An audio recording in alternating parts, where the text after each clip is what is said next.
स्वतंत्र प्रभात समाचार में आपका बहुत बहुत स्वागत है। संवाददाता रोशनी सोनकर के साथ आज हम लोग आए कालीचरण बॉयज इंटर कॉलेज में। हमारे साथ मौजूद हैं प्रधानाचार्य। सर, आपका नाम? अनिल कुमार मिश्रा।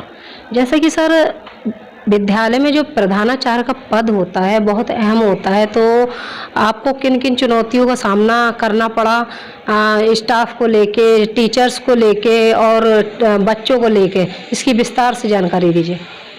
प्रधानाचार्य के रूप में अभी मात्र 1.5 वर्ष का ही हमारा कार्यकाल है। पूर्व में मैं इस विद्यालय में कॉमर्स लेक्चरर के रूप में रहा हूँ।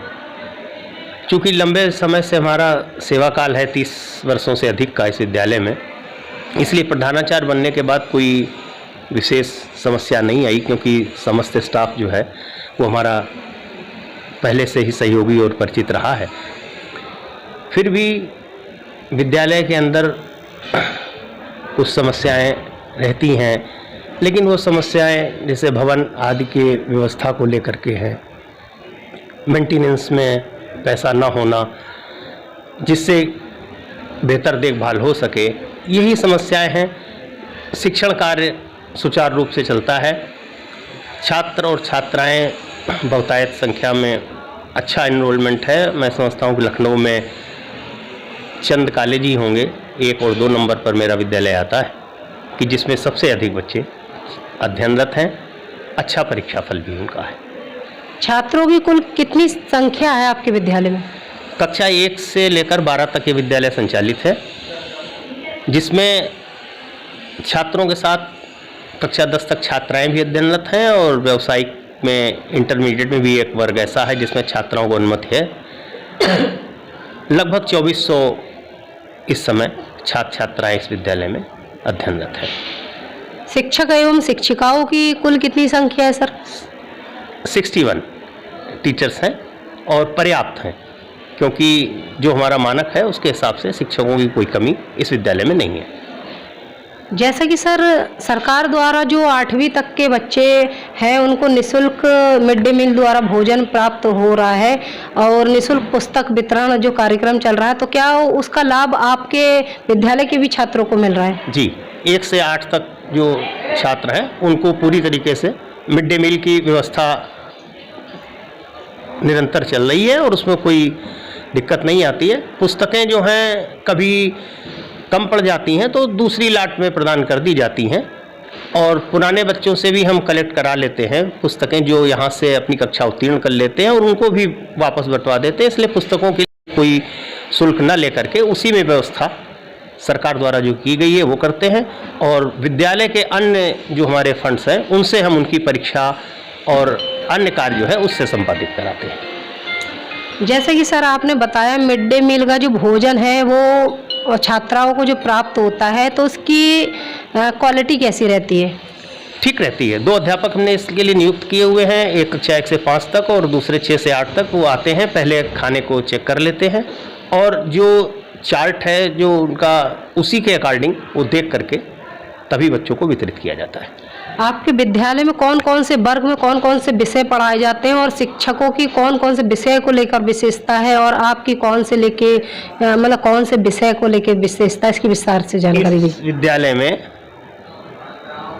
वाणिज्य वर्ग, व्यावसायिक वर्ग, साहित्यिक वर्ग और विज्ञान वर्ग, सभी विषयों की मान्यता है। सभी विषय में पर्याप्त अध्यापक हैं। मैं स्वयं कॉमर्स का लेक्चरर हूं और अपने निर्धारित 2 कालांश जो हैं उनको पढ़ाता हूं। जो व्यावसायिक वर्ग में उसमें एक नर्सरी शिक्षक प्रशिक्षण के रूप में कोर्स चलता है और दूसरा कंप्यूटर साइंस से। इससे बच्चों को बहुत उपयोगी है उनके लिए, क्योंकि वो कक्षा 12 के बाद अपना स्वयं भी निजी क्षेत्र में जाकर के या अपना व्यवसाय चला सकते हैं, इसलिए ये कोर्स बहुत ज़्यादा उपयोगी है। विज्ञान विषय में भी बहुत अच्छा परीक्षा फल है, योग्य शिक्षक हैं, अच्छी पढ़ाई हो रही है। लैब में थोड़ी सी व्यवस्था अभी एक लैब में नहीं हो पाई है, उसका भी प्रयास प्रबंध तंत्र द्वारा किया जा रहा है कि जल्दी से ही उसको भी ठीक कराया जाए। सरकार के द्वारा एक अलंकार योजना आई है, उसमें भी विद्यालय ने आवेदन किया है और वो आवेदन पूर्ण हो चुका है, स्वीकृत भी है।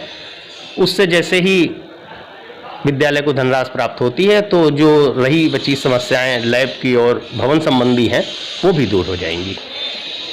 जैसा कि सर आपके विद्यालय में शिक्षा के अलावा कोई अदर एक्टिविटीज़ में आपके विद्यालय के छात्र प्रतिभा करते हैं? जी, अभी गेम्स के संबंध में पूरे पहले डिस्ट्रिक्ट लेवल पर और दोबारा मंडल रीजनल लेवल पर हमारे विद्यालय में हैंडबॉल का हुआ और हमारी टीम स्टेट लेवल तक खेलने गई और पहले 2 राउंड के बाद स्टेट लेवल से बाहर हुई।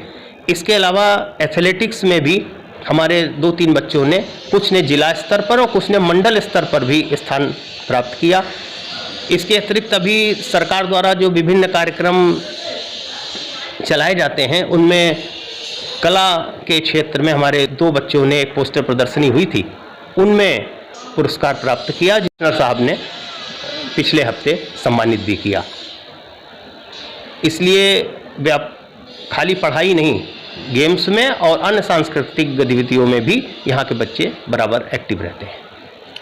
सर, जैसा कि आने वाले समय में दिवाली फेस्टिवल है, तो इस अवसर पर आप अपने विद्यालय के छात्रों को और शिक्षक शिक्षिकाओं को और देशवासियों को क्या शुभकामना संदेश देना चाहते हैं? मौजूदा समय में प्रदूषण की समस्या सर्वाधिक है, कुछ मौसम का असर है, कुछ समस्याएं ऐसी हैं जिनका निदान समाज के द्वारा किया जाना है। प्रार्थना सभा में हमारे जो अध्यापक हैं उनके द्वारा, स्वयं मेरे द्वारा बच्चों को ये बताया गया है कि दीपावली पर स्वयं अपनी सुरक्षा के लिए